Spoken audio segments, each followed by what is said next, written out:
बच्चों, कैसे हैं आप। उम्मीद है कि आप सब खैरियत से होंगे। अब आपकी उर्दू की क्लास है और ये है आपकी उर्दू की किताब गुलाब। लिखिए और रंग भरिए। सबसे पहले हमारे पास किसकी तस्वीर है? जूता। और जूता किससे बनता था? जीम से। जीम ज जूता। जीम ज जूता। दूसरी तस्वीर देखिए किसकी है? चाबी। चेचा चाबी। तो यहाँ पर हम क्या लिखेंगे? चे के अंदर 3 नुक्ते। चेचा चाबी। ये लड़की क्या है? खुश है। और खुश किससे बनता है? खे। खे खा खुश। खे खा खुश। तो अब हम यहाँ पर क्या लिखेंगे?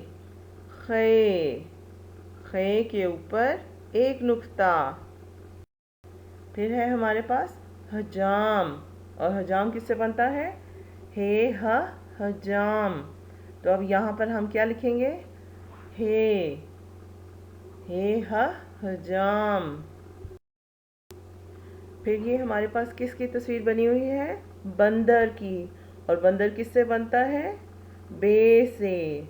बेब बंदर। बेब बंदर। तो हम यहाँ पर क्या लिखेंगे? बेब बंदर। बंदर के बाद ये क्या है? पतंग। और पतंग किससे बनता है? पेपा पतंग। पेपा पतंग। तो हम यहाँ पर क्या लिखेंगे? पेपा पतंग। तस्वीर का पहला हर्फ लिखने के बाद आपने इन तस्वीर में रंग भरने हैं।